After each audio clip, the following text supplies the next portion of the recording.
Pag merong mga bagay na ayaw nating tanggapin, o di kaya yung mga bagay na tingin natin, hindi natin kayang gawin, ang sinasabi natin, hindi natin kayang sikmurain. Hindi natin kayang sikmurain. O di kaya minsan kapag may nakikita natin na may ginagawang masama yung kapwa natin, ang nababanggit natin, hindi ko talaga kayang sikmurain yung ginagawa niya. Sa ating mga pagbasa, lalo na sa unang pagbasa, narinig natin na yung ibinigay doon sa propeta ay matamis sa bibig, ngunit mapait sa sikmura. At ito yung kalikasan, ito yung nature ng salita ng Diyos. Ang salita ng Diyos, matamis sa bibig, ngunit mapait sa sikmura. Matamis sa bibig, ngunit mapait sa sikmura. Ang salita ng Diyos, totoo naman, masarap pakinggan. Lalo na kapag ni-instruct tayo, no? Kapag nakarinig tayo ng salita ng Diyos, ang sarap pakinggan. Pagka nakabasa tayo ng post tungkol sa salita ng Diyos, o di kaya Bible verse, ang sarap pakinggan. Pero hanggang pakinig lang ba tayo? Kasi ang tunay na pakikinig ay hindi lang hanggang tenga. Ang tunay na pakikinig ay hanggang sikmura. Ibig sabihin, hindi lang pakikinig ang panawagan sa atin, pero hanggang pagsasabuhay. Pero maraming pagkakataon, masarap lang makinig. Pero ang hirap isabuhay ng salita ng Diyos. At ito yung realidad, ito yung katotohanan ng buhay natin. Madalas, ang sarap pakinggan ang salita ng Diyos. Madalas, masarap makinig sa salita ng Diyos. Pero sa pagdating sa pagsisikmura, ibig sabihin sa pagdating sa pagsasabuhay ng salita ng Diyos, ang hirap naman talagang gawin.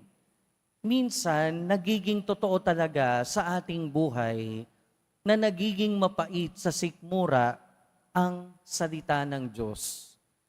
Pero ang pinapakita sa atin na halimbawa ng ating Poong Jesus Nazareno, ang pinapakita ding halimbawa ng santa na ipinagdiriwang natin ngayon, si Santa Cecilia, pinapakita nila kung papaano sikmurain.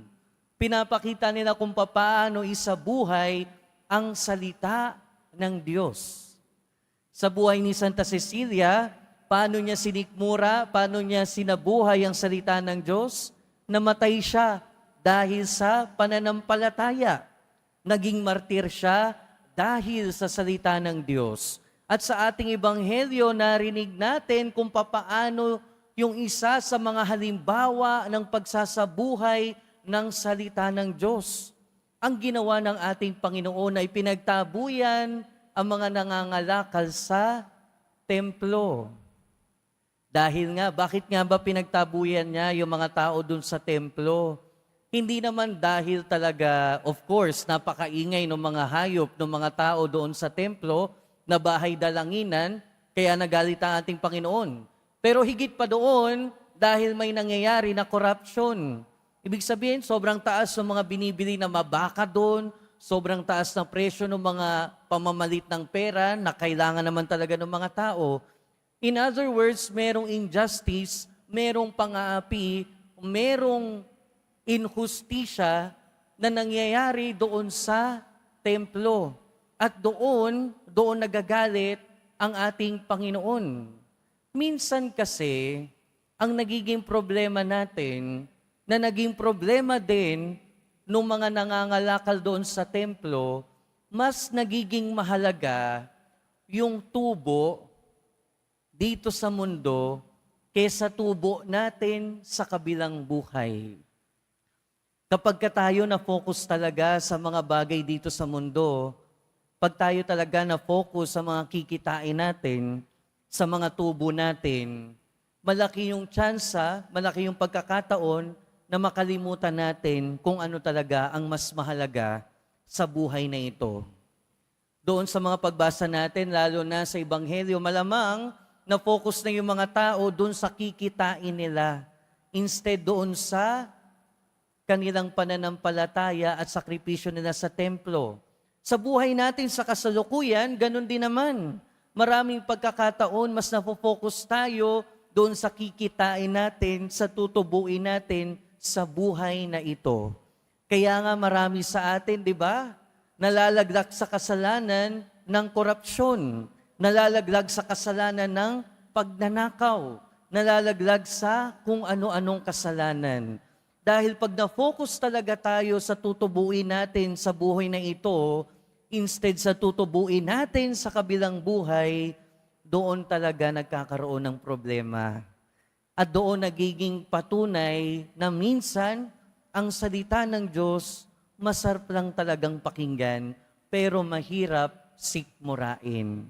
Kaya ang paalala sa atin ngayon ng ating mga pagbasa, unang-una, pinapaalalahanan tayo na ang mahalagang bagay dito sa buhay natin ay hindi naman yung mga kikitain natin.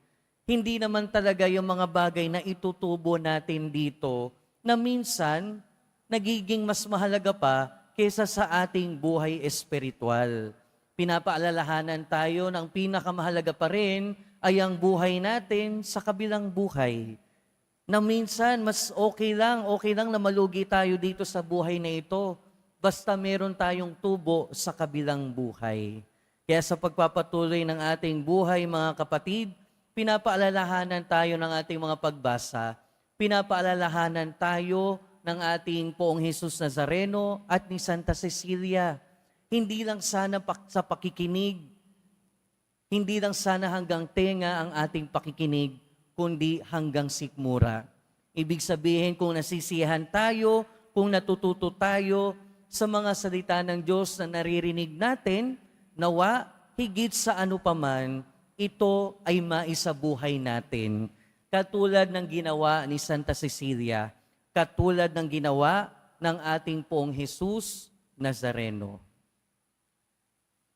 Amen.